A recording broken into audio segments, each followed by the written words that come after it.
Mr. Deshane, if you want to come forward, please. All right, Ms. Williams, are you able to hear me? Yes, I am, Your Honor. Okay, great, thank you. All right, we're on the record now in People versus Sean Deshane. This is file number 246723. The record should reflect that Ms. Williams is appearing today on behalf of the state by Zoom. We do have Mr. Deshane and his counsel, Mr. Trac, present here in the courtroom today. This is set for a status conference, and I believe we have a trial date set for the end of February. Mr. Trac, can you tell me the status of this file from the defense side, please? Yes, Your Honor. Unfortunately, we're not at a deal just yet. I am cautiously optimistic, though, that I think we can get there. We're set for trial to start the 28th. I would suggest to the court it might be beneficial to keep that date on and give us a final status conference. I think the 18th is the mid-month day. All right, Ms. Williams, anything that you wanted to add to that? I thought that we had some other agreement prior. Maybe he spoke with his client. I thought you emailed me this morning and stated something else. Mr. Trac. So we are receiving an offer from the Attorney General. Unfortunately, I don't think that we've met the criteria to accept that yet. Okay. So my intentions are to discuss alternative ways that we might be able to resolve this. Again, there's a certain threshold that he has to get the arrearage down to take advantage of the offer as it's made. We're not there. And frankly, I doubt we're going to be there in 1 month's time, but I do think there are some things going on that we can flesh out. Okay. Okay.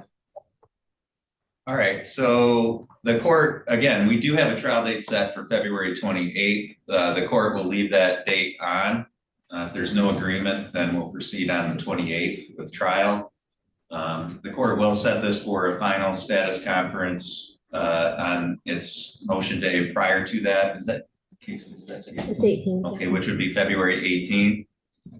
Ms. Williams, if you or someone from your office wants to appear by Zoom, I don't have any objection to that for that hearing. And then that'll be the plea cutoff. So if we're going to have an agreement, it'll need to happen on that date. If it doesn't, then we'll proceed to trial on the 28th. Ms. Williams, anything else that I need to address for the state today? No, Your Honor, I just need to know the time for February. Can't give you the time right now, but we'll send out a notice of the date and time in writing to your office. Thank you so much. Mr. Trac, anything further today? Just Ms. Williams, are you who I'll reach out to at the Attorney General to have those discussions, or is it a different attorney I need to talk to? No, it's Ms. Messer, the person that you were directed to reach out to before you'd reach out to her. Okay, thank you very much. Thank you. Okay, that's all for today. And Ms. Williams, you're free to disconnect.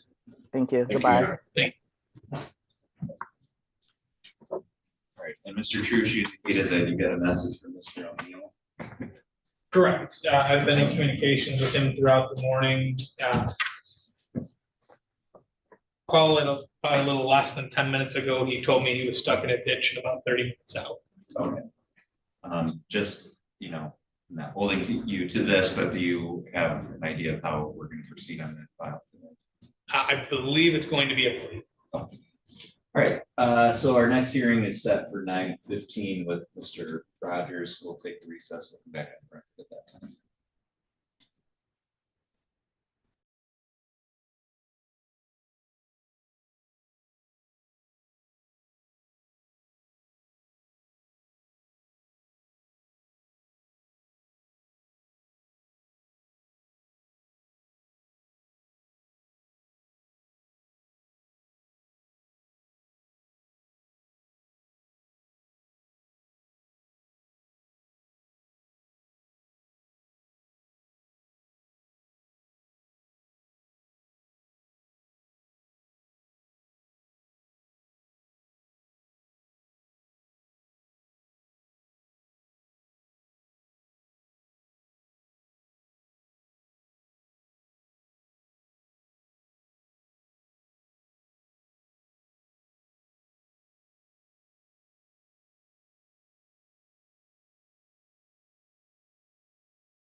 We're on the record now in People versus Terry Rogers, case number 246768. The record should reflect Mr. Rogers is present here in the courtroom. Thank you, Your Honor. Richard Trush appearing on behalf of Mr. Rogers. Terry, do you want the headset to help you hear? Yes. Oh, sorry. I've got my hearing. Okay.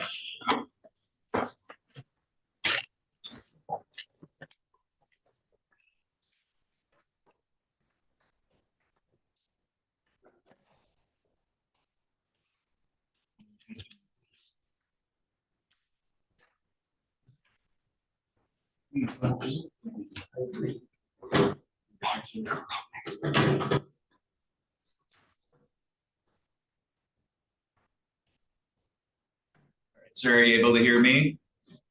Okay. Okay, might have to adjust the, Mr. Trush, I don't know if you can adjust the volume there. No.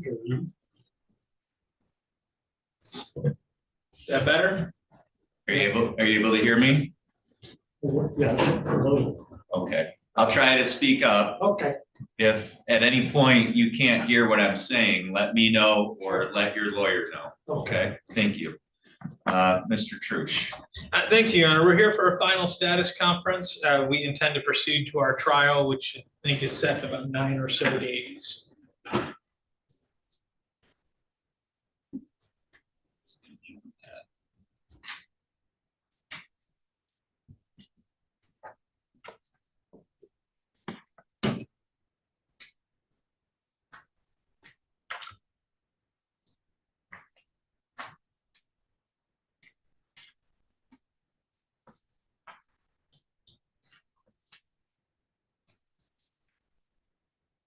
Okay, so we're set for trial on January 30th in that case.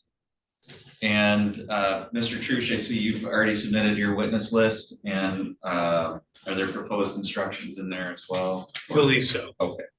And Mr. Rowley, you've already submitted yours? Yes, Judge. And I Mr. already have the jury instructions. I don't know if they've been provided to the court yet, but I know that they're prepared. Yeah. Because I did them on the same day I did the witness and exhibitors. Okay. All right. Mr. Rowley, are there any matters that you can think of that we're going to need to address before we proceed with the trial? No, Judge. Mr. Trush? I don't see anything. I think there are some minor differences because this is a non-standard instruction between the prosecutors and mine, but I didn't see anything significant between them. Okay. And Judge, to clarify that issue, this is a situation which is charged as obstruction. And if you look at the instruction statute, they specifically deal with obstructing an officer's either investigation or following. So although the new current charge, you have the resisting, obstructing a police officer, refusing to follow a lawful command, that's covered actually in the same statute. This is just the original statute. The other one is a more modern version of it, but they're both under the same penal code. And that's why I adapted that specifically when I gave the jury instructions, which I prepared my office found. Okay. All right, Mr. Trush, anything else that you can think of that we're going to need to address before trial? No. All right. So I'll just ask that Mr. Rogers, that you're ready to go by 8:30 on the morning of January 30th. Okay. Yes, sir. Make sure that you stay in touch with Mr. Trush between now and then, so that everybody's ready to go forward on that day. Okay. Okay. Mr. Roll, anything further for today? Judge, and just so it's clear on the record too, there had been a plea offered to a, what amounts to a 90-day misdemeanor in this case of failing to produce driver's license. Police officer is required, contrary to 257-324, and the defendant turned that down. So I just want to report there was a plea offer that was extended, but it has been rejected by the defense. Okay. All right. That's all for today. We'll see everybody on the morning of January 30th. Thank you. Good.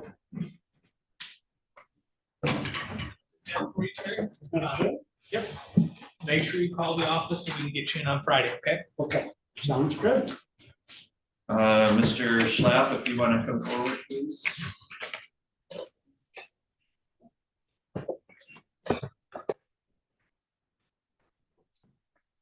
This is 4 different files today. 236568, 236569, 236570, and 236571. The record should reflect the defendants present here in the courtroom today.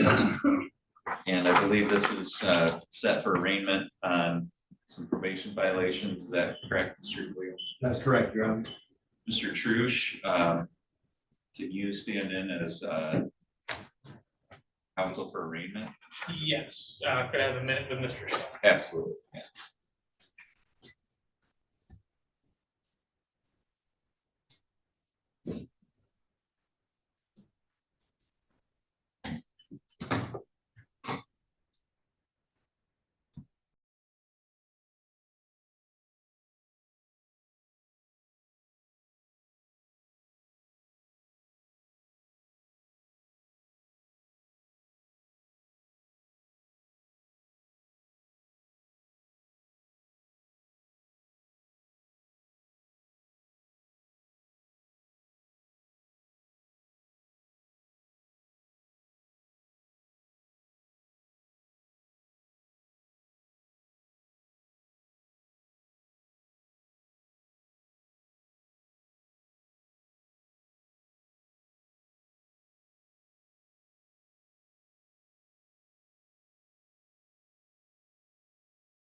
Okay, we're back in the record in Mr. Schlap's case. Mr. Trush, oh, give me a second.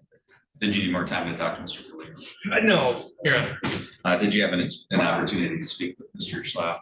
I did. I went over with him the different allegations against him as well as his rights in terms of how to proceed. At this time, so we waive a reading of the allegations, but we would stand mute to the charges. I believe the probation department's plan at this point is to monitor the case. Mr. DeLeo had said that Ms. Davis said 60 days. Mr. Schlap had told me that she had told him 90 days. But the contemplation is that at the end of that time period, if Mr. Schlap is continuing to do what he's supposed to be doing and what he's doing right now, that they would dismiss it. He would like to do that. I discussed with him his right to have an attorney, but at least at this time, he doesn't plan to ask for an attorney. Okay. All right, Mr. Schlap, I'm just going to go through a few things with you. First of all, you do understand that you have the right to have an attorney? Yes, I do. Okay, and that if you couldn't afford one would be appointed for you? Yes, I understand. Okay. And you understand that you also have the right to have a hearing as to whether or not you actually did violate your probation as alleged in each of these files? Yes, I understand. Okay. Mr. DeLeo, how does the probation department want to proceed?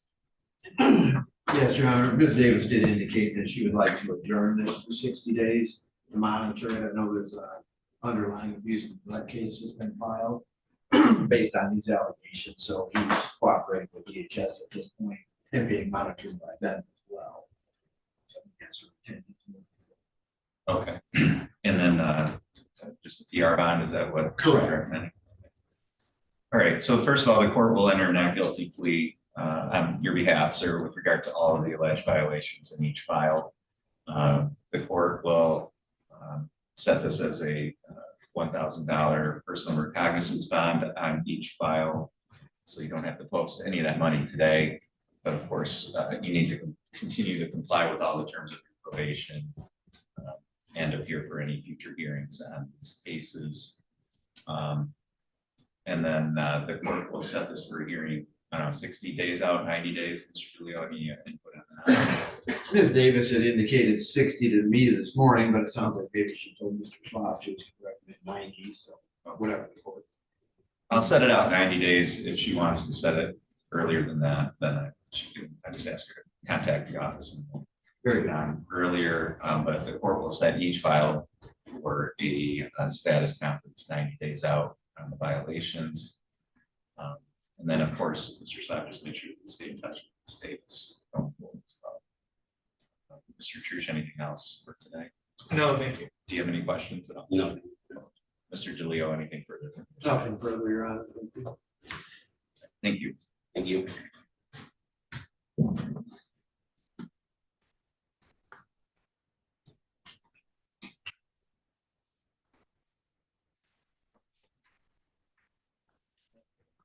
Is that Mr. O'Neill? It is. So, Mr. O'Neill, if you want to come forward. I apologize, Your Honor. Today was Mrs. O'Neill. I'm sorry, what was I that? do apologize for keeping you waiting. The roads were horrible and went off. And Definitely tough driving out there today. If I can have counsel put your appearances on in this meeting. For the record, Your Honor, myself, that people. Thank you, Your Honor. Richard Trush appearing on behalf of Mr. O'Neill. Mr. Trush, how did you want to proceed today? Thank you, Your Honor. This is the date and time set for a final status conference on this matter. We're set for trial, I think, in a little bit over a week. I think we do have an agreement that we're going to enter into at this time. Mr. O'Neill would admit count 1 and count 2 would be dismissed. There was an enhancement that I don't think ever was actually added, but would be foregone. Well, That's correct. This could have been charged as a second offense. It's a situation where the people are not going to proceed on the drug double. Mr. O'Neill, have you had an opportunity to speak with Mr. Trush about this agreement? yes, we have. Is that how you wanted to proceed today? Yes, sir. Can you raise your right hand, please? You solemnly swear or affirm the testimony you're about to give will be the truth, the whole truth, and nothing but the truth to help you God? Sir. Mr. O'Neill, are you currently on any kind of probation or parole? Were you on bond at the time that this offense occurred? And you understand that the maximum possible penalty you could face for count one, which is the possession of cocaine, would be up to 4 years and or a $25,000 fine. Yes, sir. With that in mind, what is your plea to that charge? Guilty. Right now, you have certain rights. I'm going to go through those with you. You have the right to have a trial. You have the right to be tried by a jury. You have the right to be presumed innocent until proven guilty. You have the right to have the prosecutor prove beyond a reasonable doubt that you are guilty. You have the right to have any witnesses against you appear at trial and to question those witnesses. You have the right to have the court order any witnesses on your behalf appear at trial. You have the right to remain silent during a trial, to not have that silence used against you, and the right to testify at a trial yourself if you wanted. Do you understand all of those rights? Yes, sir. You understand that you're giving up and waiving all of those rights by pleading guilty, including the right to have a trial. Yes, sir. Also, you don't have an automatic right to appeal the plea that you're making here today. If you wanted to try to appeal it or get it reversed, you would have to ask the next higher court up, which is the Court of Appeals, to hear your case. They could say no, and then that would be the end of any appeal. You understand that? Yes, sir. Has anyone threatened you with anything to get you to plead guilty? No, sir. Has anyone promised you anything other than what we said here in court today? Is it your own free choice to enter this plea? Yes, sir. Are you pleading guilty because you are guilty? Yes, sir. This happened back on August 16th of 2024, is that correct? Correct. On that date, were you present here in Otsego County? Yes, sir. While you were here in Otsego County at that time, did you have possession of some cocaine? Yes, sir. Did you know that that's what that substance was? Yes, sir. Did you have any legal right to have any amount of it at that time? Nobody has legal right for that. Mr. And I understand that that's your opinion on that. Did you have any legal right to your No. knowledge? Mr. Rolla, are people satisfied with the factual basis? We are now, thank you. Mr. Truch, Defense is satisfied. Mr. Rolla, are the people aware of any threats, promises, or inducements other than what's been placed on them? No, Judge. Mr. Truch, I'm aware of none. Mr. Rolla, are the people satisfied that the court has complied with statute and court rule in taking this plea? Yes, Your Honor. Mr. Truch. Defense is satisfied. Mr. O'Neill, the court finds that your plea is knowing, voluntary, and accurate. The court is satisfied that there is a factual basis to support a finding that you are guilty of this charge. The court will accept your guilty plea. Will adjourn the trial. It's currently set for January 29th. And the court will set this for a sentencing date. You'll be notified of the date and time of that hearing. It's important between now and then that you stay in touch with Mr. Truch. And then today, before you leave, you're going to meet with Mr. Leo from the probation department to schedule a pre-sentence interview. Mr. Rolla, anything further that we need to address today? Not in this room, thank you. Mr. Truch. You and I ask if the court could set the sentencing about 60 days out. There's some medical information that we're going to want to be providing the court, and I want to make sure we have enough time to get that in order before the sentencing. Mr. Rolla, any objection? No, Judge. I don't know if the court's aware, I'm currently at acute lymphoblastic leukemia and terminal from Mycobacterium avium complex. So it's, we have to. Yeah, I'm not aware of any of that, so I'm sure Mr. Truch will help you provide that information so that at the time of sentencing they have all. Okay.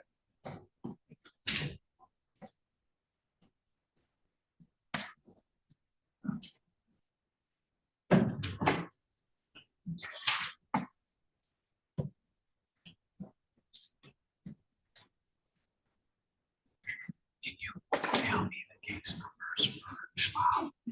Yeah, I'll go in, yeah. I didn't catch it. I'm gonna go over. Got me ready my CV real quick. Yeah, that'd be awesome. 4 different dockets today. Ms. Jones? Yes. Okay, you want to come right up to the podium, please?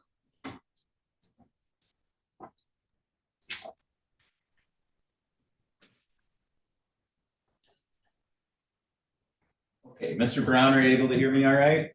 Yes, I am, Your Honor. I apologize for my tardiness. I just got out of another hearing that went a little long.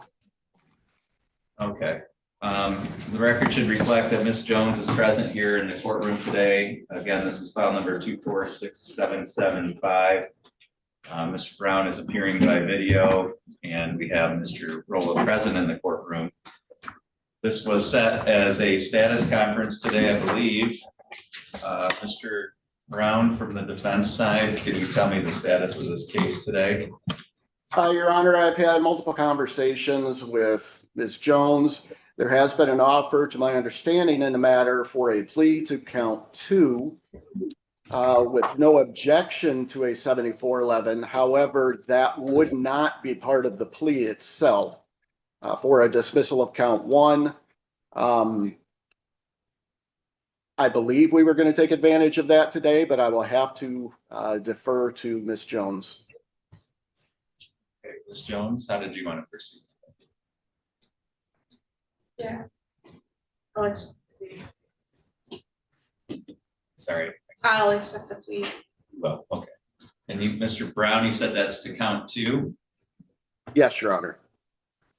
Mr. Rolla? That's correct recitation, Judge. Obviously, since granting of 7411 is discretionary with the court, it wasn't made part of any sentence.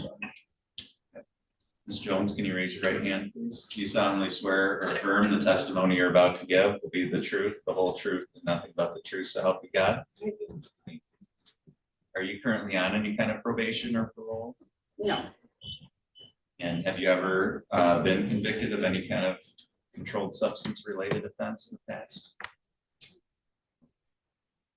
You understand that the maximum possible penalty for possession of cocaine, which is what the charge you're pleading to is up to 4 years and or a $25,000 fine. Sorry, I need you to. Yes. With that in mind, what is your plea to that charge today? yes. Sorry. Yep. You're going to plead guilty, is Yes. that correct? Yeah. So I'm going to go through your rights with you. You have the right to have a trial. You have the right to be tried by a jury. You have the right to be presumed innocent until proven guilty. You have the right to have the prosecutor prove beyond a reasonable doubt that you are guilty. You have the right to have any witnesses against you appear at trial and to question those witnesses. You have the right to have the court order any witnesses on your behalf appear at trial. You have the right to remain silent during a trial and to not have that silence used against you. And the right to testify at a trial yourself if you want it. You understand that you have all those rights. Yes. You understand that by pleading guilty today, you're going to be giving up all of those rights, including the right to have a trial. Yes. Is anybody forcing you or threatening you to make you give up those rights today? Also, you don't have an automatic right to appeal the plea that you're making here today. If you wanted to try to appeal it or get it reversed, you would have to ask for the Court of Appeals, which is the next higher court up, to hear your case. If they said no, then that would be the end of any appeal. You understand that? Again, has anyone threatened you with anything to get you to enter this plea today? Has anyone promised you anything other than what we've said here in court? Is it your own free choice to enter this plea? Yes. Are you pleading guilty to this charge because you are actually guilty? Sorry, again, Yes. Oh, we're making a record, so I have to get. Oh, I'm sorry. Yeah, that's right. All right, so the date that I have that this occurred on was back on April 16th of 2024. Is that the correct date? On that date, were you here in Otsego County? Yes. While you were here in Otsego County, did you have possession of some cocaine? Yes. Did you know that that's what that substance was? Yes. Did you have any right to have any amount of it at that time? Did you have any legal right? In other words, did you have any kind of restriction? It's not illegal. Thank you. Mr. Rolla, are the people satisfied with the factual basis? Yes, Your Honor. Mr. Brown? Yes, Your Honor. Mr. Rolla, are the people aware of any threats, promises, or inducements other than what's been placed on the record? No, Your Honor, thank you. Mr. Brown? No, Your Honor, and I am satisfied the court has complied with statute and court rule for taking pleas as well. Mr. Rolla? Yes, Your Honor, people are also satisfied. Ms. Jones, the court finds that your plea is knowing, voluntary, and accurate. The court is satisfied that there is a factual basis to support a finding that you are guilty of this charge. Court will accept your guilty plea. This will be set for a sentencing hearing. You'll be notified of the date and time of that hearing. Before you leave today, you're going to meet with Mr. DeLeo from the probation department to set up a pre-sentence interview. And then just make sure that you stay in touch with Mr. Brown before that next hearing, okay?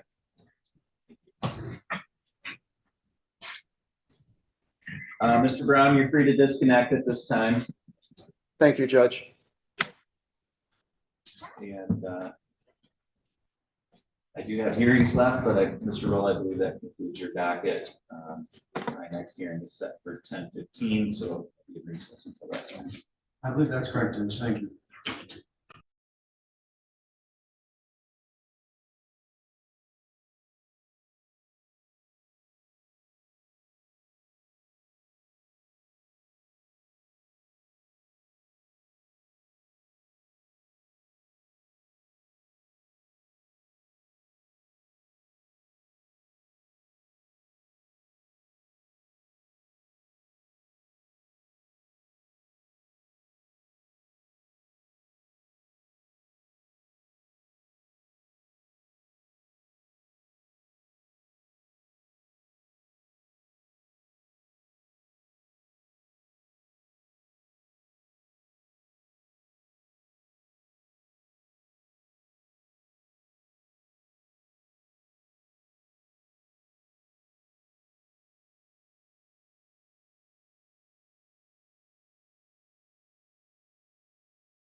Hello, we've got somebody connected, Rochelle Gaines. Are you there? Yes, I am. Can you tell me what you're connecting on, please?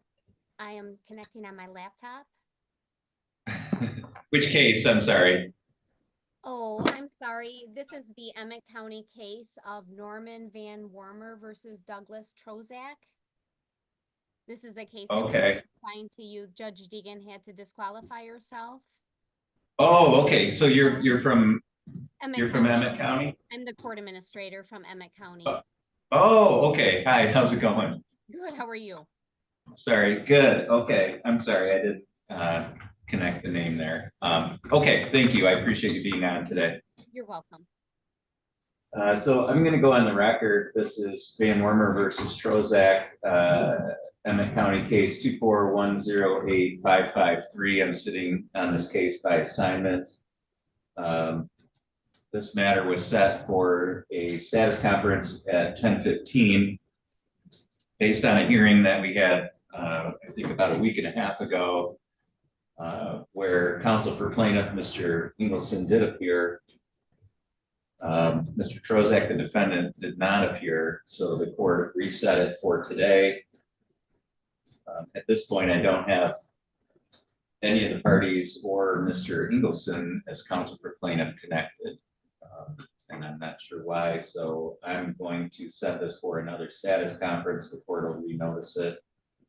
If neither party appears at that point, then I'll have to make a determination as to how to proceed.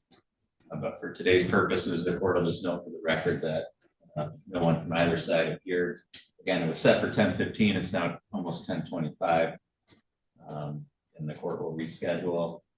Ms. Gaines, anything else I needed to address for your side today? No, nothing else. Our office Okay. will do a renotice.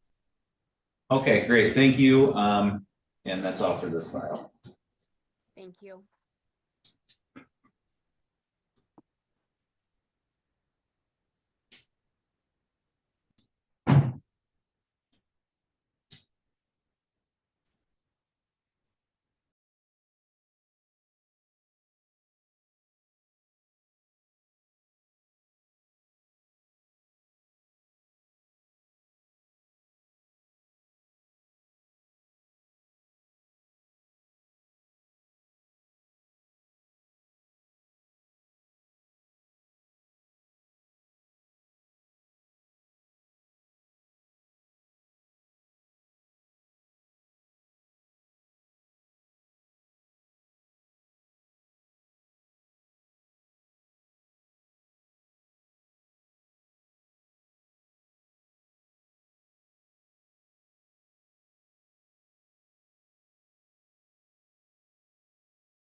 Mr. Vernon, I think Mr. Colin was attempting to connect, so if you could just hold on for a minute here. Okay, you can hear me all right? Yes, Good. Last time we had a problem. I want to make sure we fixed it. no, that's much better.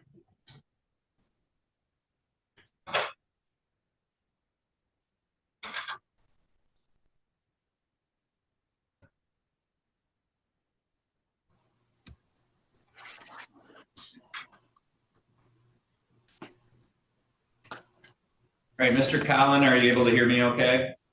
Yes, can you hear me?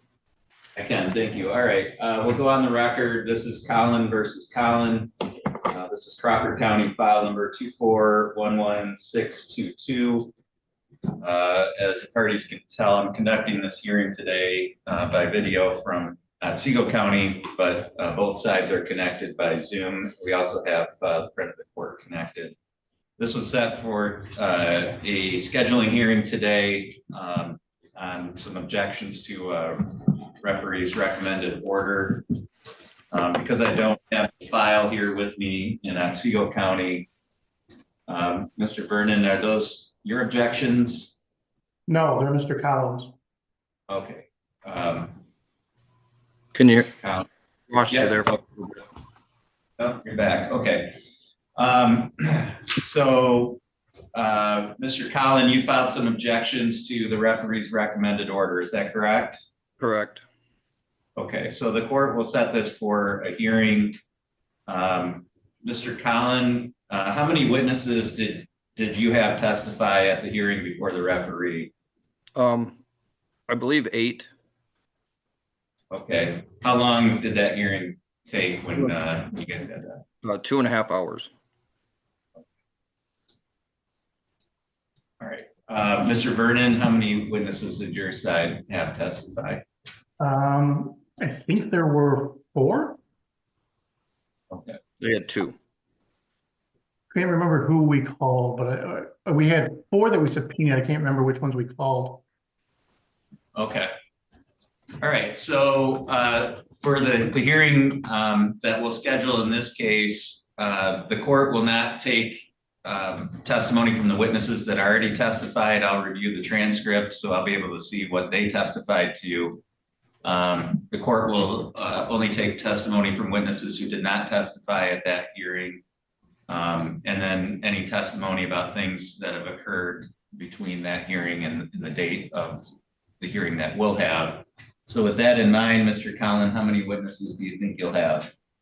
From this point forward, just myself again. Okay, and Mr. Vernon? Would probably be just 1, maybe 2. Okay, so I'm going to set this for a half a day evidentiary hearing then. And the court will set that for the soonest possible date. We'll send out a notice of the date and time of that hearing to all parties. And we'll go forward from there. That'll be an in-person hearing in Crawford County.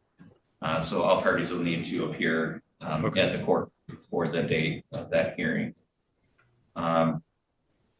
The only other thing I wanted to address today, Mr. Vernon, you filed a motion to adjourn the mediation, is that correct? So we actually filed several. We filed a motion in order to show cause why Mr. Collins not cooperating with an appraisal on the home. We filed a motion to compel discovery for release information related to some financial information. And as a result of all of that, we did ask the court to allow us to extend the deadline for mediation because at this point we can't, there's no benefit to mediating until we get that information. All right, Mr. Colin, do you have any objection to adjourning the mediation until we can address those issues? No. Okay. All right, I'm going to put the, I'm going to, I agree that without that information, or unless Mr. Colin has a valid reason for not disclosing that information, mediation probably would not be helpful. So the court will adjourn the current mediation date. Mr. Vernon, if you can submit an order that reflects that. We will. I'm gonna adjourn that without date. I'd like to get those issues addressed, and then I guess I'd like to have as part of those hearings. Do you have dates for those already, Mr. Vernon? Yes. Okay. So we'll address mediation further at that time as to whether or not that's something that parties feel would be beneficial or not. It appears February 6th is the date. Okay. All right. I did have one other thing, if the court is so inclined. Yes. In our answer to Mr. Collins' objection, we identified, and I know you identified that you don't have the file in front of you, but we did identify as our first paragraph that Mr. Collins' objection is untimely, it's late. And as a result, we were asking the court to not consider it and simply dismiss it because it's late. The information he asserts in that objection is simply based on a review of the evidence, and he doesn't think that the referee properly reviewed that. So again, he's not asserting any legal error or any factual error. He just doesn't like the manner in which she considered it. So what I would ask the court to do is, one, dismiss this because it's late and he lacks good cause for having filed late. Or we would ask the court to simply limit its review to the record and not take new testimony. I know Mr. Collins not represented by counsel, but my client is, and every time we have to appear in court, it costs her more money. There's nothing new here. There's nothing that that's being argued. The objection that has been missed. So I think if the court were to review the record, that would be sufficient to answer the questions set forth in the objection. Again, if the court chooses to review the objection at all, because it's untimely. All right. So to me, those are two issues. One is regarding the scope of the de novo review, and the other is a procedural issue. So Mr. Vernon, if you're asking the court not to conduct the hearing at all because of a timeliness issue, then I think that needs to be a motion that you need to file and set for hearing along with the other motions in February. Well, we asserted it as an argument in the answer. Well, then that's fine. That's fine, but it's not gonna be up for a decision on that until the date of the de novo hearing, if that's the procedure you want to follow.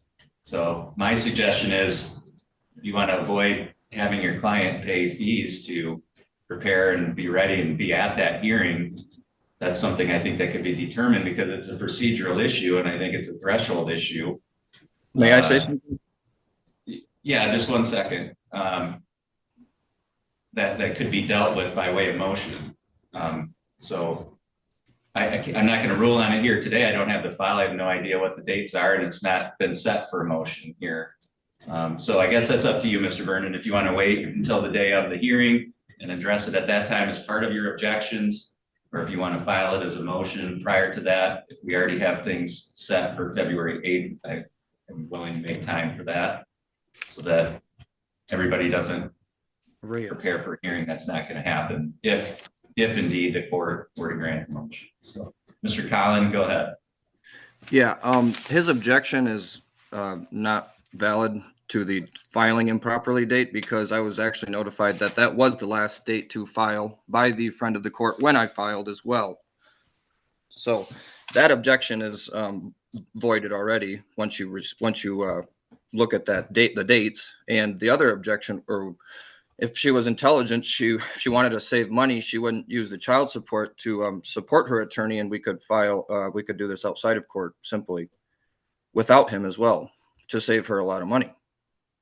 So that could be something she thinks about as well. Right. So the first point I think is a good point. That's why we need to have a hearing so I can hear both sides and make a determination as to whether it's not under the court rules. The only other thing I would say, Mr. Colin, is, nobody's making personal insults directed at you here on the record. I think you'd be well advised not to insult anybody else's intelligence as part of this hearing or any other hearings. That it's not going to help your case, and personal attacks are something you can do on your own time. It's not appropriate for the record. Okay, so I'm going to ask you not to do that going forward. I was just giving her advice, actually. Did you hear what I just said? Yes, Do you think you can remain civil and not insult the other side during our court hearings while we're on the record? yes, Your Honor. All right, I'm going to ask you to do that going forward. Thank you. So that's all for the hearing today. The court is going to put that de novo hearing on the record for a half a day. Again, send out notice of the date and time of that. Mr. Vernon, if you want to raise the timeliness issue, other motions in February, we can address those at that time. Otherwise, we'll address all the objections and responses to that at the time of the hearing. That's all I have for today, and all parties are free to disconnect at this time. Thank you, Your Honor.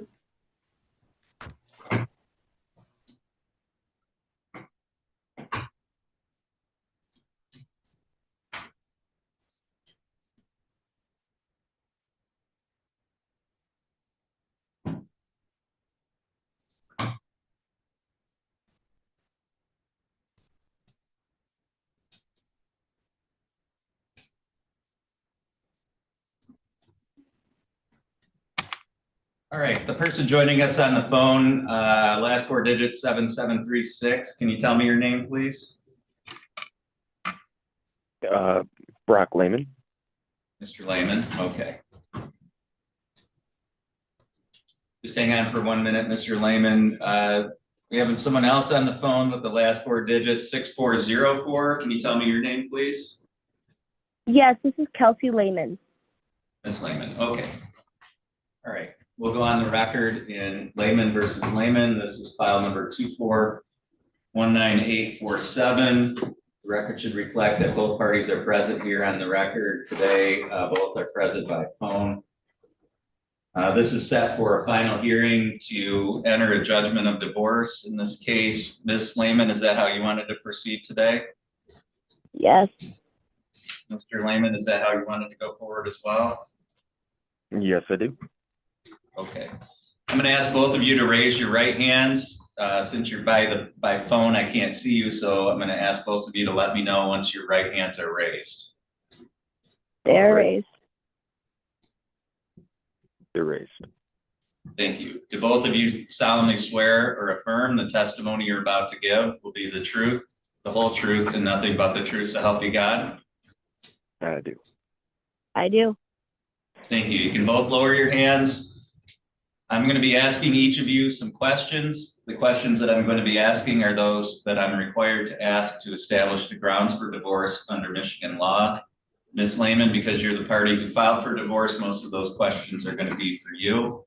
So you filed a complaint for divorce in this case, and you signed that complaint. Is that true? Yes. At the time that you signed that complaint, had you been a resident of the state of Michigan for at least 180 days? No. Okay. Mr. Layman, this divorce was filed on September 19th of 2024. Had you resided in the state of Michigan for at least 180 days at that point? I'm sorry, could you repeat that one more time? Yeah, the divorce was filed in September of 2024. Had you resided in the state of Michigan for at least 180 days at that time? Yes,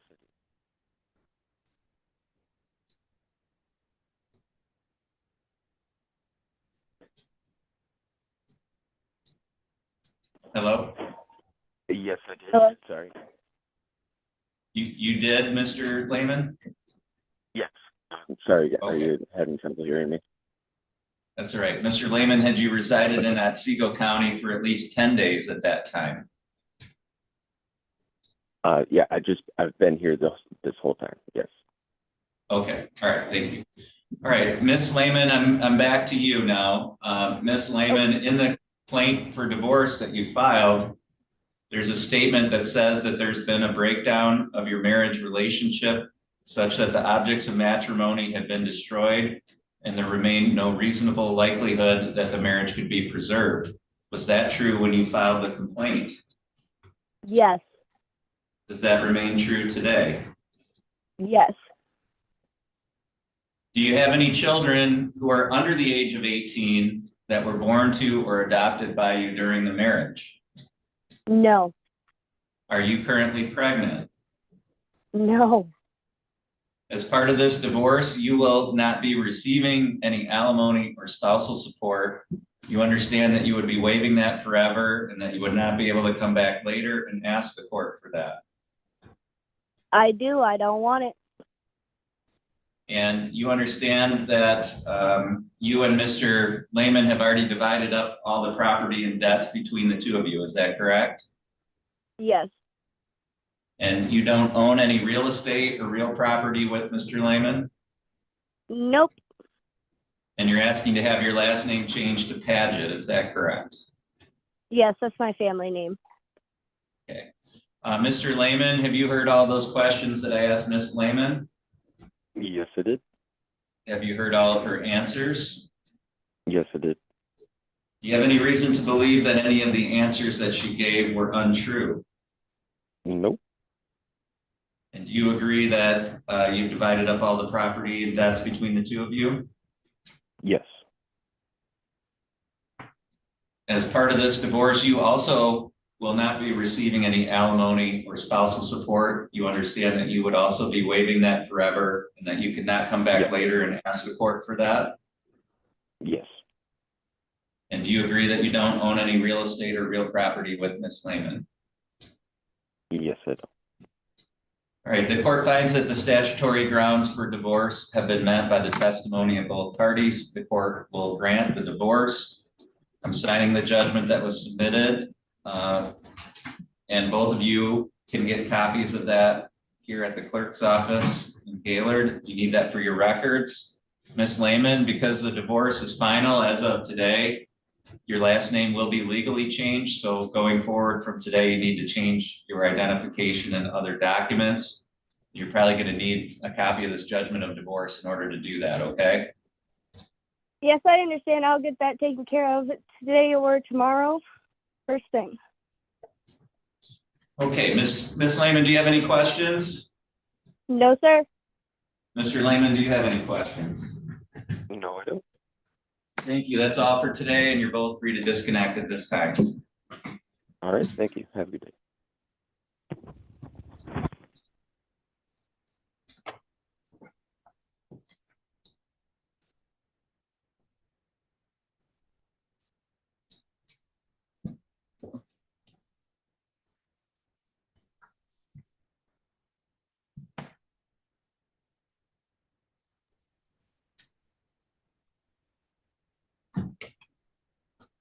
All right, Mr. Vander KV, are you able to hear me okay?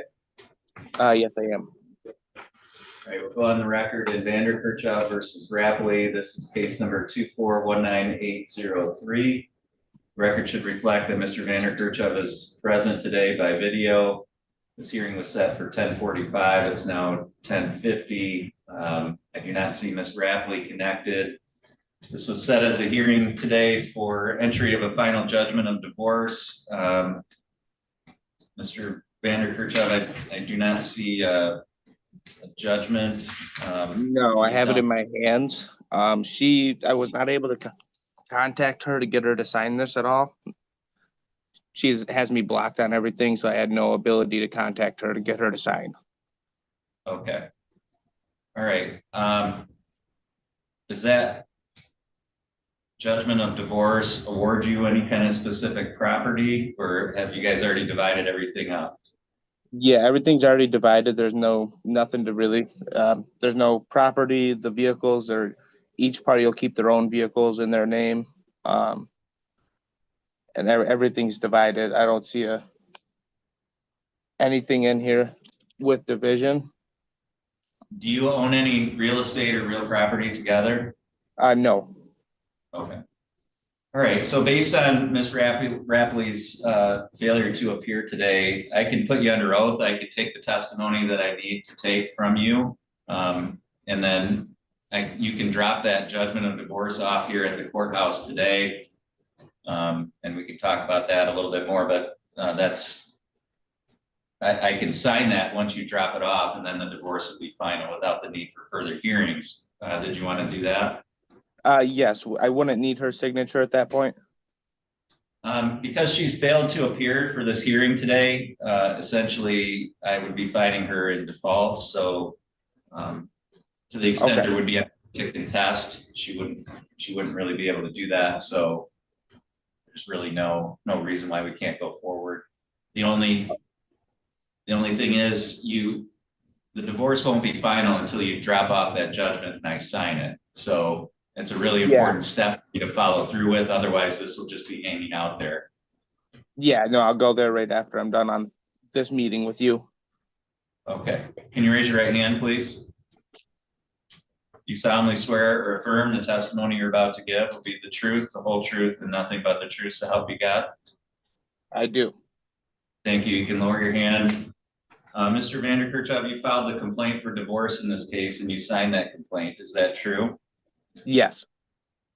At the time that you signed that complaint, had you been a resident of the state of Michigan for at least 180 days? Yes. Had you been a resident of Otsego County for at least 10 days? Yes. In the complaint for divorce, there's a statement that indicates that there's been a breakdown of your marriage relationship such that the objects of matrimony have been destroyed and there remain no reasonable likelihood that the marriage could be preserved. Was that true when you signed that complaint? Yes, sir. Does that remain true today? Yes. Are there any children under the age of 18 that were born to or adopted by you during the marriage? No. To your knowledge, is Ms. Rapley currently pregnant? No. Under the judgment of divorce, you would not be receiving any alimony or spousal support. You understand that you would be waiving that forever and that you would not be able to come back later and ask the court for that. Yes. And you've indicated today that you and Ms. Rapley have divided up all the property and debts of the marriage and that you don't own any real estate or real property together. Is that true? Yes. All right.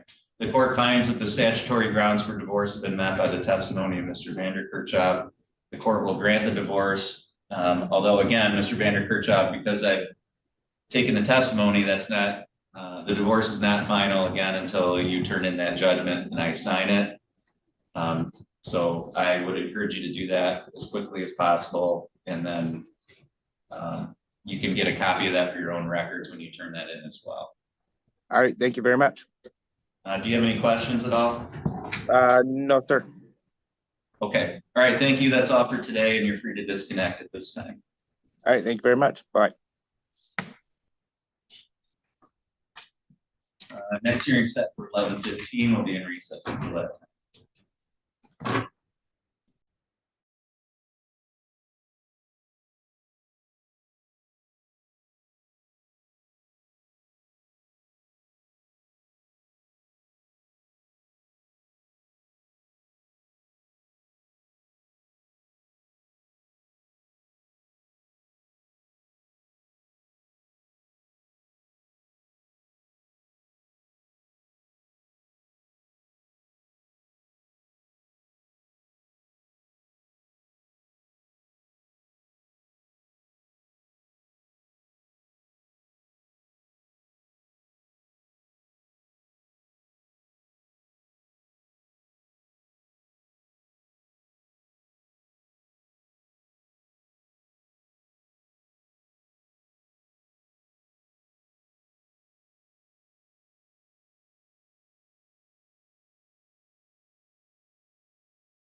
Right.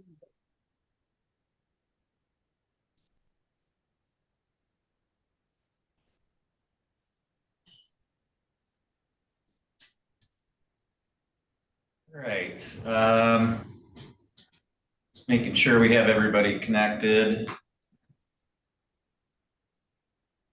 It looks like we do. So we'll go on the record now then. This is the matter of the Korn Family Limited Partnership. This is Charlevoix County file number 03-1723-19-CB. I'm presiding over this case again by assignment.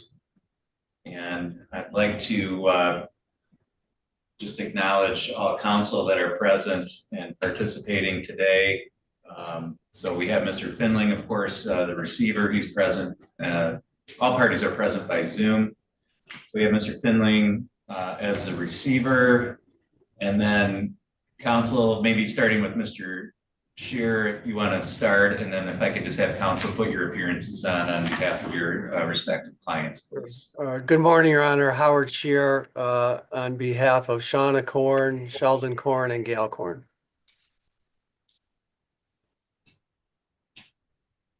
Good morning, Your Honor. David Cleavorn, appearing on behalf of Ashley Byron.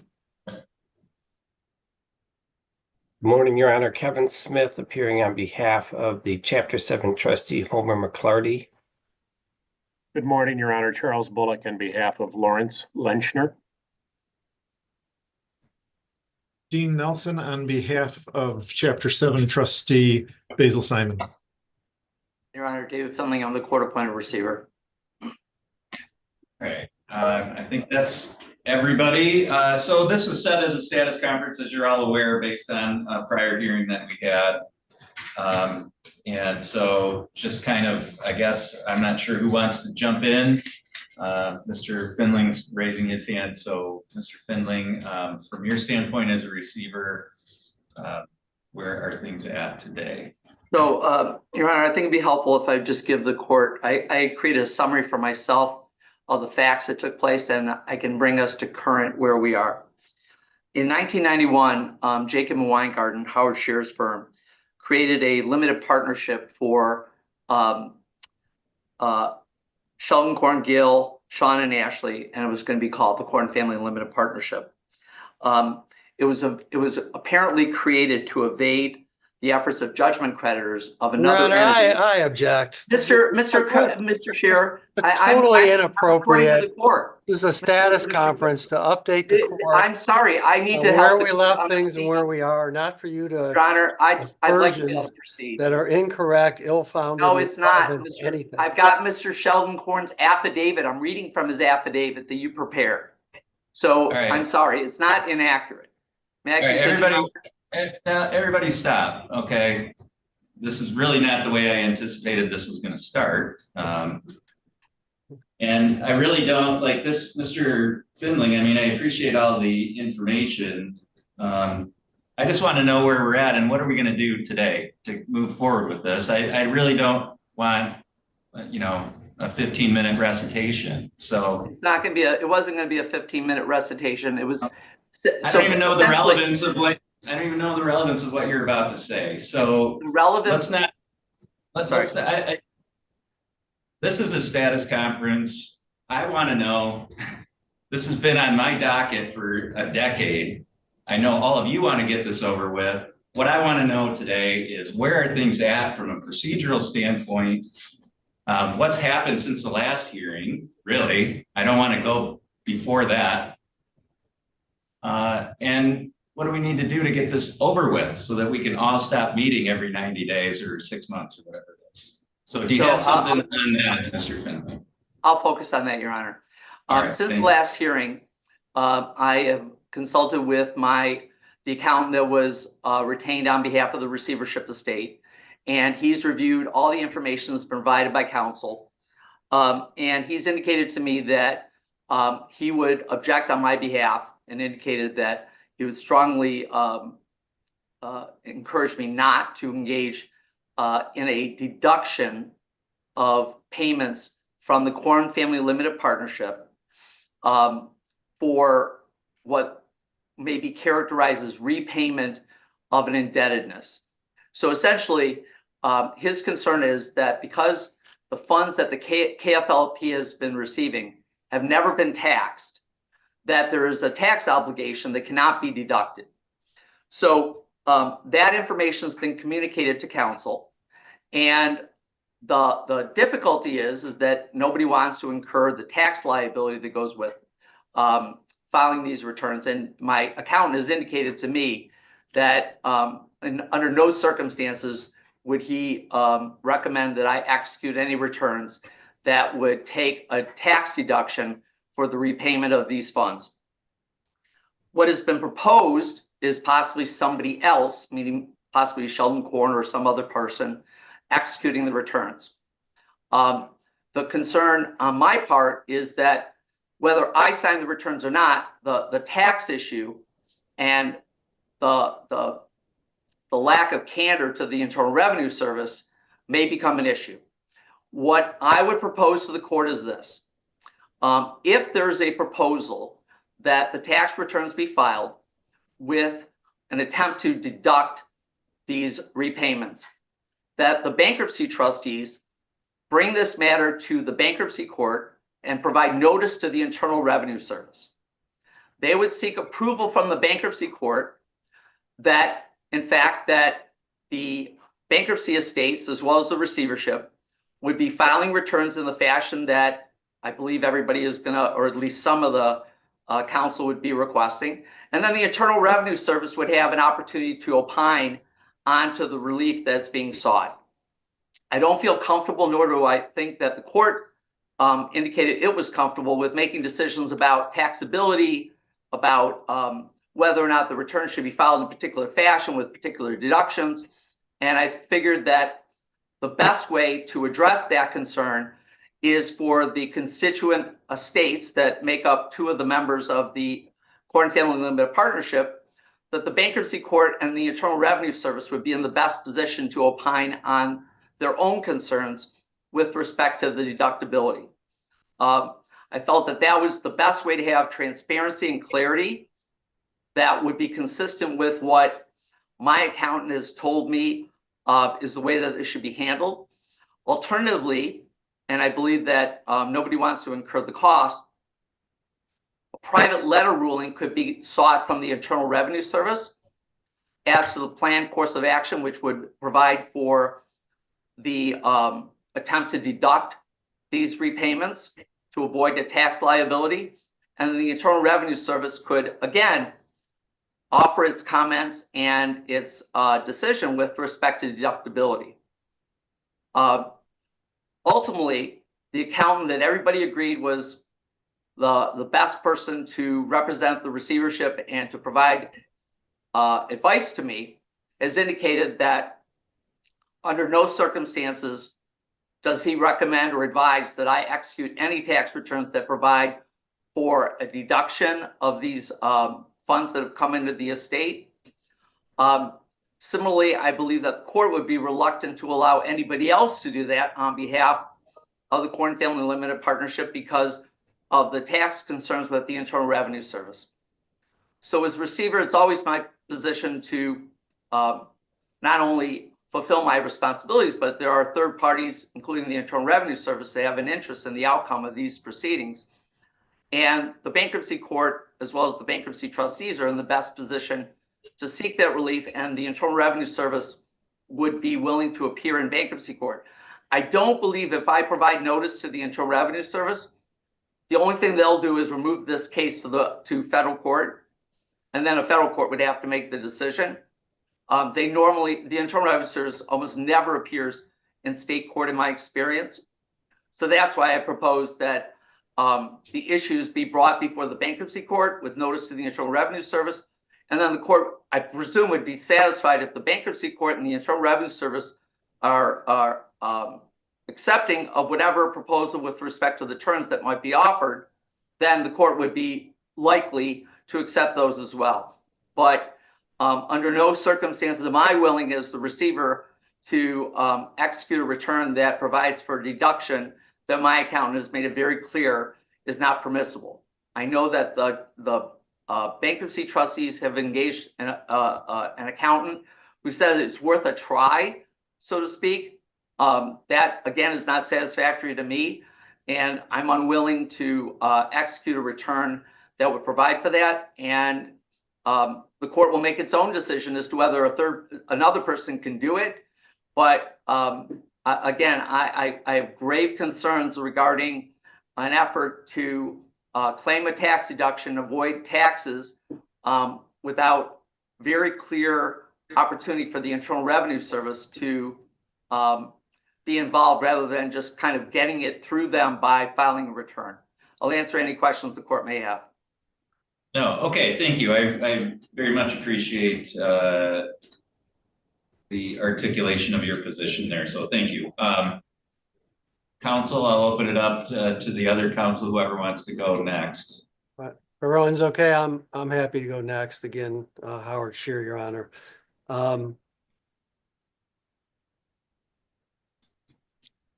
I didn't even understand most of what Mr. Finling said and have no idea and certainly didn't understand whatever he was suggesting as a course of action. And so I'd like to, I don't think this is complicated, just kind of inform the court. And my guess is the other people on this Zoom call will concur with the way I summarize this. I had filed a motion to terminate the receivership quite some time ago. And one of the things that got filed by the two bankruptcy trustees, who again, there were four partners, the Korn family, the two daughters, Sean and Ashley, and the parents, Sheldon and Gail. The two daughters each own 30%, and husband and wife each own 20%. And husband and wife both have bankruptcy cases, and there are separate bankruptcy trustees represented by Mr. Nelson and Mr. Smith. When I filed the motion, essentially the two bankruptcy trustees said, wait a minute, we agree with a lot of the relief you're requesting, but we're concerned and don't think the receivership should be closed just yet because we're concerned that no tax returns for KFLP have been filed, it turns out, since 2006. I think the receiver was appointed in 05, 6, or 7, and so there's no returns that KFLP has filed. To re-educate, Your Honor, KFLP has a membership interest in 5 LLCs, each of which owns an apartment building. And those 5 LLCs give a K1 to KFLP that Mr. Finling has received over the last 15, 20 years. And he's received those K1s and has not filed tax returns nor issued any K1s to any of the 4 partners of KFLP or the 2 bankruptcy trustees. So the issue got raised. We all came down, I think, to Gaylord. And part of what we discussed is what needs to get done to finish and get this case closed. And one of the issues was that tax returns need to get filed for KFLP or prepared. I'm not sure if they need to be filed for every year, but essentially you've got 2007 through 2023 where no returns were filed. And the parties reserve rights to argue about whether Mr. Finling was obligated to file those returns or not.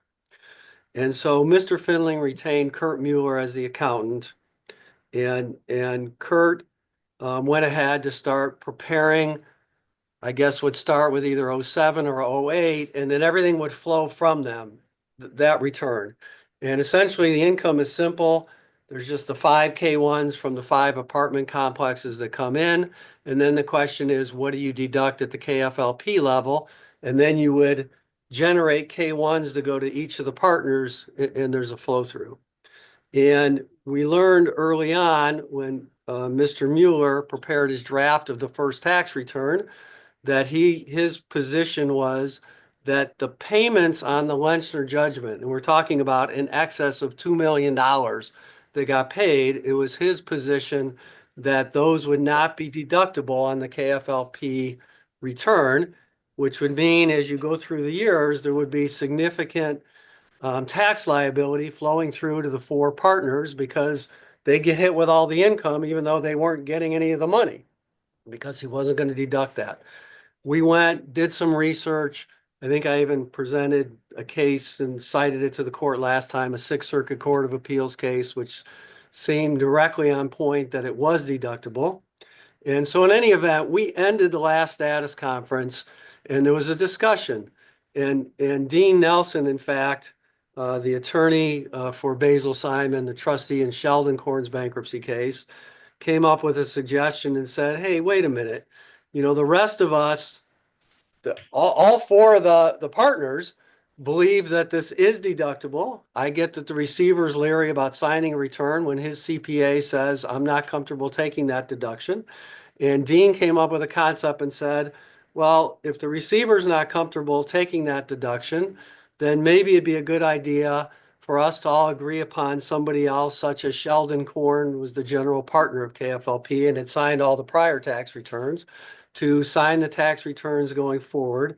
And Mr. Finling said, I'd be totally fine with that as long as we present an order to the court and the court approves having somebody other than the receiver filing the tax returns.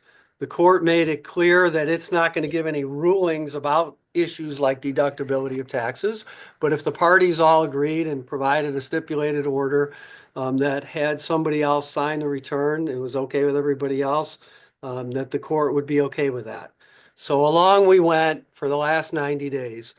And John Bull, who I think every one of us know very well for a long time, he's a longtime bankruptcy CPA, gets retained by a number of trustees. He started looking at the issue, and he is the accountant for both bankruptcy trustees, for Kevin's client and for Dean's client. And John reviewed the law, reviewed the cases, and John came to the opinion that it would be appropriate, not inappropriate, to take those deductions if later on they get denied. You know, we addressed that at that point, but he was comfortable that taking the deductions. He knows Kurt, you know, the CPA David has, talked to Kurt, apparently was unable to convince Kurt to have the receiver go sign the returns taking those deductions. And so we said, fine, we're going to go down the path everybody talked about. Let's figure out and agree upon who will sign the returns, who's going to prepare the returns for that person.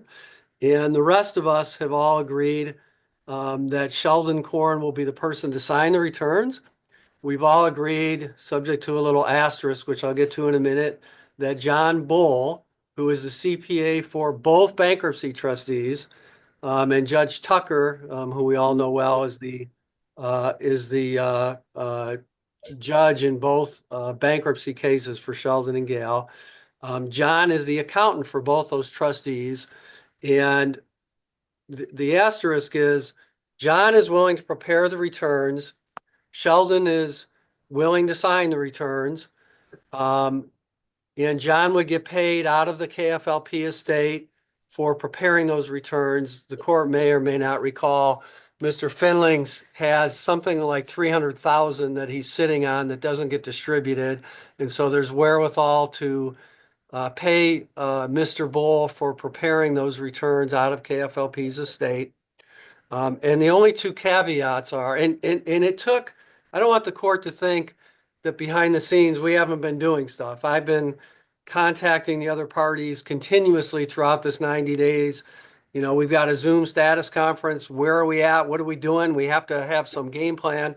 And it took a while for Mr. Bull to go through and do his background to figure out if he was comfortable. It took a while for the parties to agree upon Sheldon Korn being the one to sign the returns.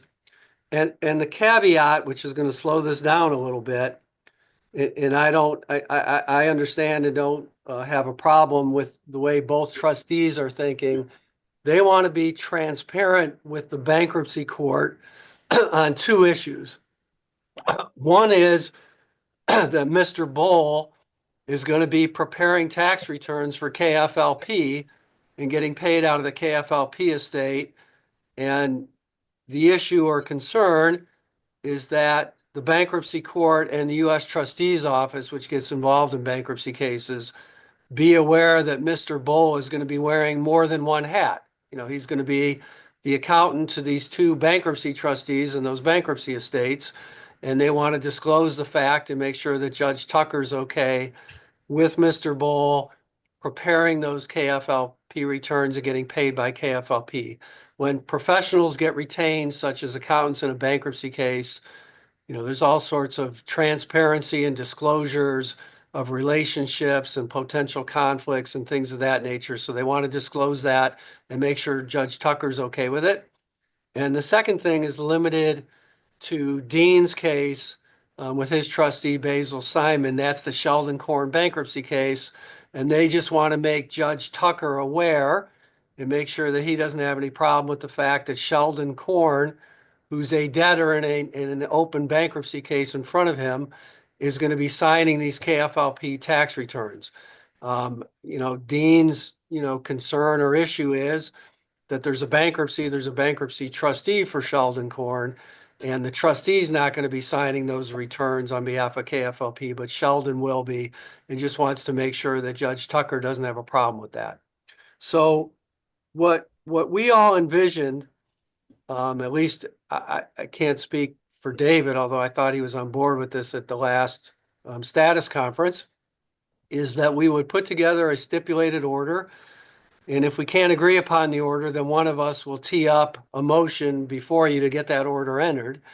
And the order is essentially going to say that the parties in interest have agreed that the returns will be prepared by Mr. Bull on behalf of KFLP, and he'll get paid out of KFLP. Again, subject to the bankruptcy court and the approval there. Sheldon Korn will be the person to sign the returns. And we envision the court signing that order, the returns then getting filed. I don't know, because it's above my pay grade, whether they actually have to file, 18 years or whatever it is of returns, or maybe they have to prepare them to get the next return, but maybe not file every one of them. But we envision they would get filed. K1s, I guess, would then get issued out of KFLP to the four partners, which will have whatever consequence on a flow through it has. And then, the IRS, if it has some issue with returns, it has an issue. I've never heard of going to the IRS to ask them how to prepare your return in advance, like Mr. Finling seems to be suggesting. That seems nonsensical to me, and that's not the way things are done. Somebody's going to sign the return in good faith and in a belief that the way they're filing it is accurate. What's going to be time consuming on getting this estate closed, and we've pointed this out to Your Honor before, is that apparently because returns are getting filed late, there's some sort of statutory penalty that goes year by year. And my recollection was that it was going to be something like $10,000 or $11,000 for each year of a penalty. And if you're going for 15 to 20 years, if you have to go file them all again, I don't know the answer to that, you arguably might end up where the IRS assesses, I don't know, $150,000 to $200,000 penalty that hits at the KFLP level. And so and I don't know how long they have to assess that penalty. My guess is it'll get triggered as soon as they're filed, as late as they are. And so not only do we have to file the returns, we're going to have some period of time before you can get the estate closed to see if those penalties get assessed. I think the thinking on our side is that somebody's going to request a waiver of those penalties, and hopefully they either don't get assessed, or if they get assessed, they'll get waived. And if they don't get waived and it's a liability of KFLP, at that point, we're going to cross the bridge of whether or not the receiver has some sort of exposure as a result of that penalty.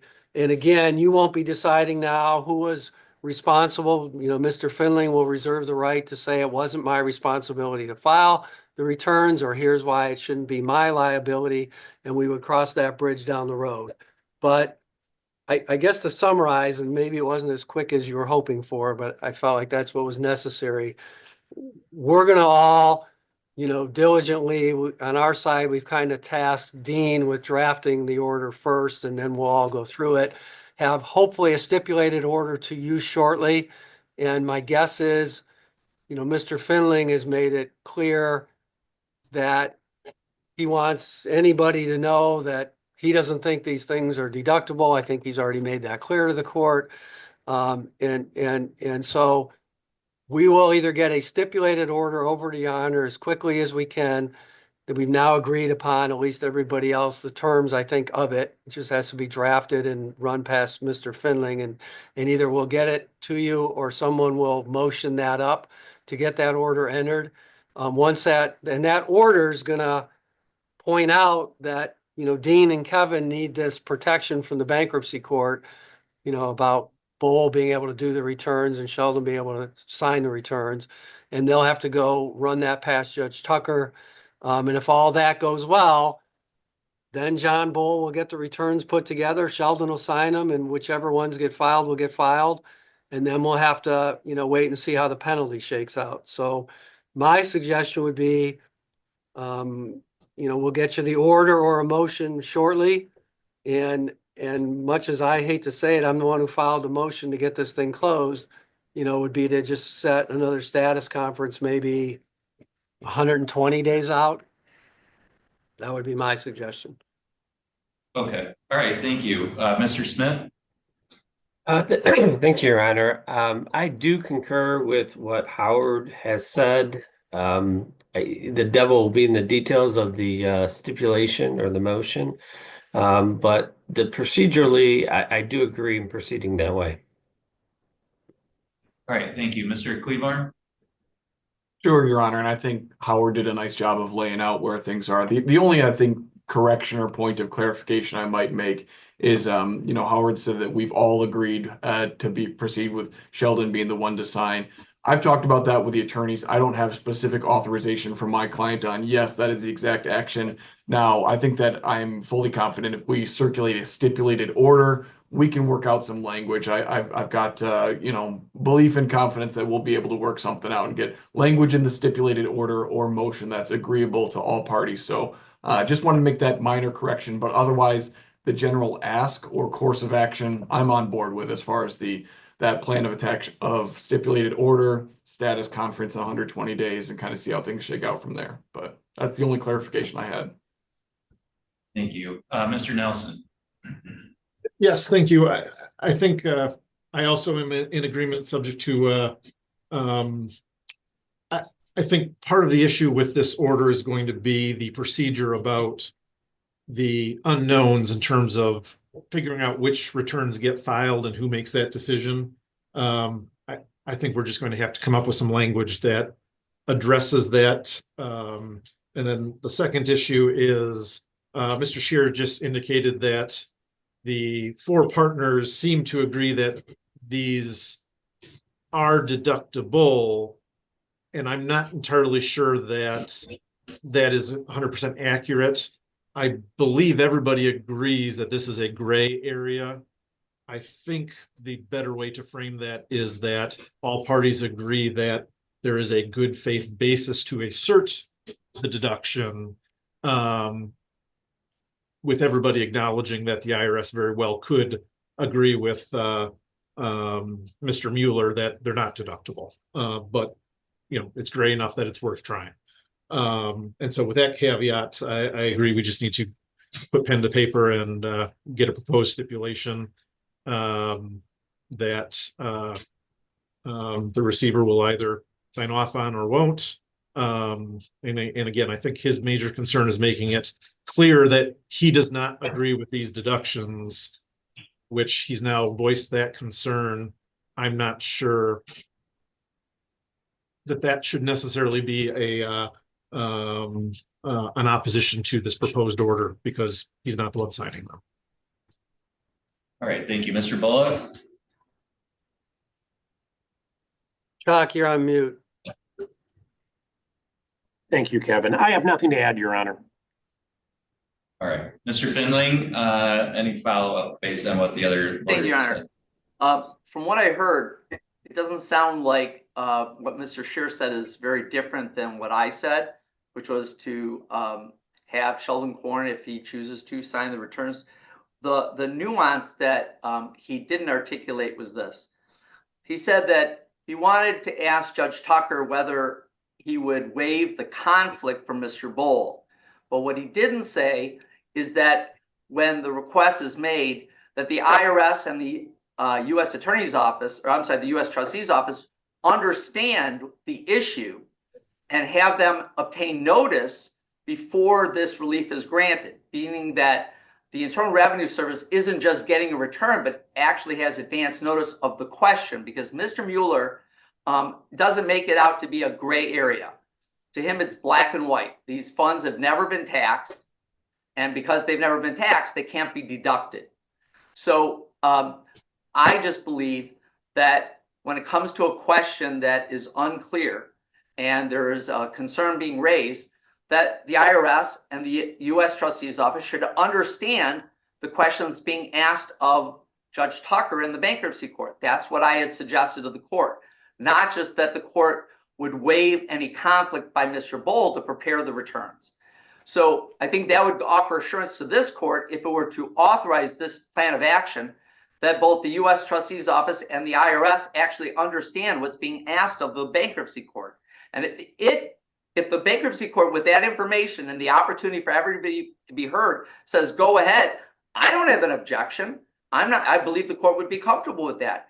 What I am disquieted by is the suggestion that the return would be filed because everybody agreed to it, but with the understanding that there's a very clear voice that you can't do this, that this is not permissible, and that the return is going to be filed essentially on what they claim is a good faith basis, but without notice to the IRS and not making it clear to the bankruptcy court or the U.S. Trustee's Office that this is the plan that's being sought.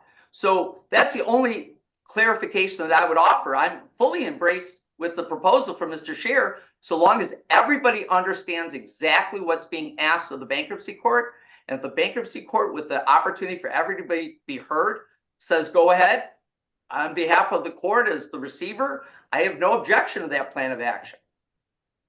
Your Honor, it's Charles Bullock again. May I add something? Like Mr. Finley and I serve regularly as a receiver, and this just may inform the court. My client, Mr. Lunchner, takes no position on any of this. I think what everyone is dancing around right now is the fact for almost 20 years, Mr. Finley has been in place, and there has been no tax compliance with either the federal government or the state of Michigan. And I think that the parties are attempting to cooperatively solve that problem. I think the fly in the ointment is that Mr. Finley's very capable accountant, who I also know, has told him there is an issue with deductions. Mr. Scheer hit on the issue of culpability or liability for Mr. Finley as the fiduciary not having prepared and addressed tax issues during sort of the life of this receivership, in light of the fact that Mr. Finley filed the bankruptcy case and has administered all of the property, has received all of the funds, has distributed every dollar of it, and is now left trying to address what could be a fairly substantial penalty. I see what Mr. Finley is doing is reasonable. When the IRS shows up, if there is a shortcut taken, Mr. Finley has now made a record so that he can say to the IRS, I've been screaming from the mountaintop that everyone needs to do all of this correctly. And that is the case here. The challenge, though, for the court is it's working almost concurrently with this bankruptcy court in trying to address what is either a receivership issue or a bankruptcy court issue. The bankruptcy courts that we're talking about here, it's not the partnership. It's the individual interest in the partnership that Mr. Nelson's trustee and Mr. Smith's trustee hold as trustees over the individual interests in the confirmed Chapter 11 debtor. So this is a spider web, and I do this for a living. And frankly, if these parties don't get their hands around how to handle this, Mr. Finling could be left with never having filed a tax return or addressed tax filing issues, and the individual equity holders, I'm sorry, partnership holders asserting claims against him, or him saying, I don't have to do it. And we're still back here because in order to bring a claim against Mr. Finling, any one of these parties has to come to you and ask for basically standing to do so. So this is a miserable fact pattern. And my only solution for the court is to order the parties to figure out a way to solve it. And if there is no solution, then I think what the court's left in doing is making a determination whether or not Mr. Finling needed to file tax returns and provide K-1s to the individual partners. I don't know the answer to that, and I'm certainly not accusing Mr. Finling of anything, but that's the best way to frame this. If you don't get to the bankruptcy court with this, I think the question is squarely before this court, and my client is not the one asking the question. Okay. If I might Sure.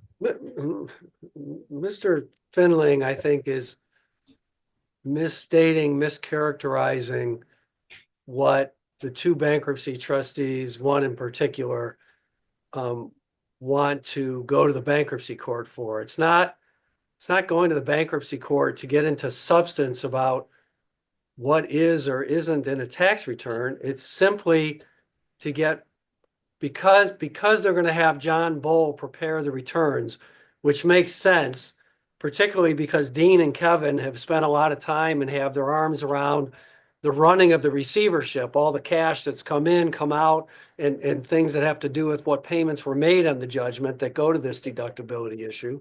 It made sense to have him do it. And because he's also the accountant for both trustees, he just needs to disclose that.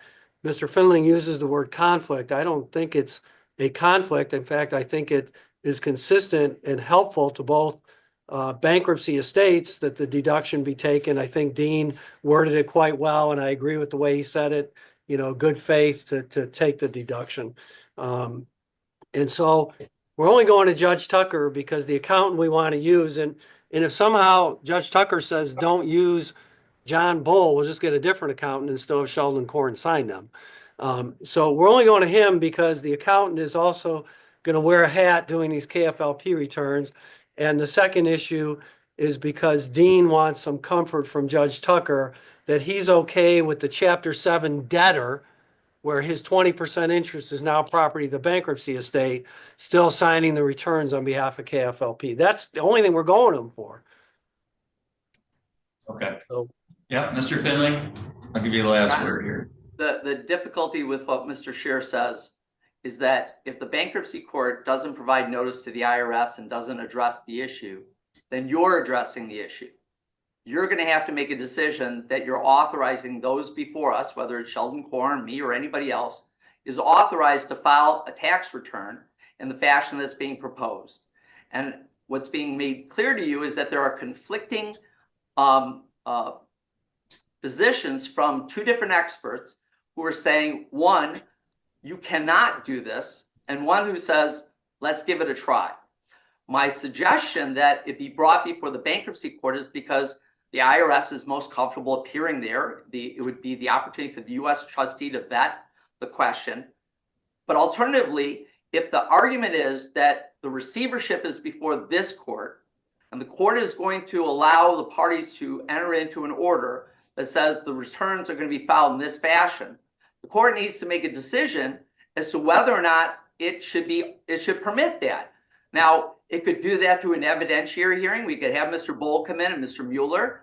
They could attest to the court as to their position before the court makes a decision as to whether returns should be filed in this fashion. Or it could be done in the bankruptcy court. The court might say to itself, well, if the bankruptcy court is given everybody notice and an opportunity to opine on it, I'm satisfied with that. But somebody has to make a decision that this is okay. And it's either your honor or Your Honor deferring to the judgment of the bankruptcy court and then accepting that if it so chooses. That's my concern, where it's being channeled in a way that the only issue that's going to be considered by the bankruptcy court is whether Mr. Bowl can wear more than one hat. If in the end the court says this is how I'm going to proceed, I'm your receiver. I'm not going to take any further action. I'm going to accept the court's decision. But I do believe I'm duty bound by the vigorous nature of my professional's position that this is not deductible and that the return should not be filed in this fashion. So I need to articulate that to the court. If the court chooses to allow the parties to agree otherwise, that's fine. You've made that decision. But I do believe that, again, it's important that I articulate that position of the court. Thank you, Your Honor. Neither the Charlevoix County Circuit Court nor the bankruptcy court is going to decide whether or not something is deductible or isn't. People file a return. They have obligations under law as to when they sign them, that they be filed, whatever the verbiage is. And they file the return. And if the IRS has a problem, that'll get resolved somewhere. Yeah, I understand. I think I've got your point. And I think I think we continue, it's just going to be repeating what everybody's already said. I think I've got it. I mean, so it's clear to me, number one, that my part of this case can't be wrapped up until the tax issue is resolved. I do not think any kind of evidentiary hearing is going to be appropriate or helpful to the court. I mean, you're both telling me Mr. Mueller believes that it's not deductible. Mr. Bowl believes that there's a reasonable basis to seek the deduction. Having them come in and testify to that isn't going to enlighten me any further than what the two of you have told me, because they're going to come in and say the exact same thing that everybody has told me here on the record today. So I don't need them to come in and testify to that. And I continue to think that it's not up to me to decide between those two experts whether or not this is an actual deduction that can be taken or not. I agree with Mr. Scher. That's what the IRS is going to decide eventually. And my concern, Mr. Finling, with your proposed action is I don't know how we get that before the IRS or the bankruptcy court to make that kind of a prospective decision prior to the returns being filed. I think courts and administrative bodies generally are hesitant to give any kind of advisory rulings. I think, you got to put the controversy in front of them and put rubber to the road. And I think that's what needs to happen here. I tend to agree that, anybody can go to accountants when they're filing their own personal tax return and get different opinions about whether a deduction is appropriate or not. And if they find an accountant who is otherwise qualified, who says, I think this is a fine deduction and you should take it, if it's not allowed, you'll find out about it. I think anybody in that kind of position with competing views by their accountant would, if they have a good faith basis to go and sign their tax return, and the accountant has a good faith basis to sign the tax return and submit it, I don't see where the problem is with that. And then ultimately it's going to be decided. And once it's decided, then that gives us a way to go forward. And I really don't see, other than just spending more time spinning everybody's wheels without, again, putting this at issue and getting something filed, that we're ever going to move forward with this. So I think what's being suggested is a reasonable course of action in terms of the stipulated order. And I think it's going to accomplish what needs to happen, which is, again, something getting, actually filed and put in front of a body that can make a decision about whether the deduction is allowable or not. And then we'll all have some direction about where to go as it relates to wrapping up the receivership part of this, which is my piece. Yeah. So I think the time frame of 120 days to either submit a stipulated order to the court to be signed, or for a motion to be filed and noticed for hearing, so that we can have a decision within the 120 days is an appropriate course of action. So I'm going to enter a status conference order as a result of our hearing today, which directs the parties to attempt to reach a stipulated order based on the terms that generally have been laid out. I understand that there's going to be some back and forth, but generally on the terms that Mr. Scheer laid out, because I'm not hearing any substantive or material objections to that general plan.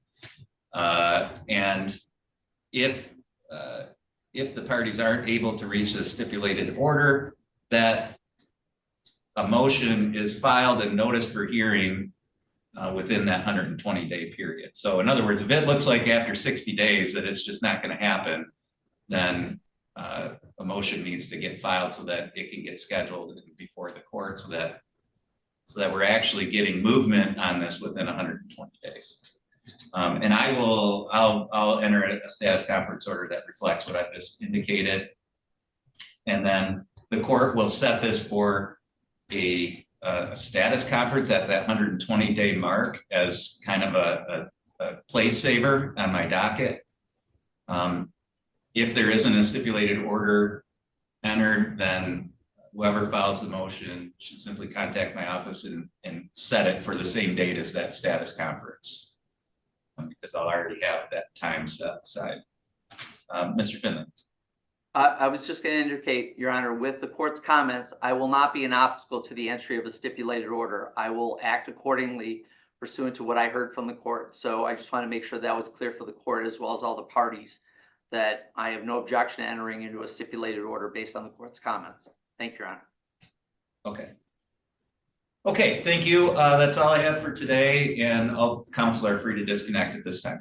Thank you, Your Honor. Judge. Thank you, Your Honor.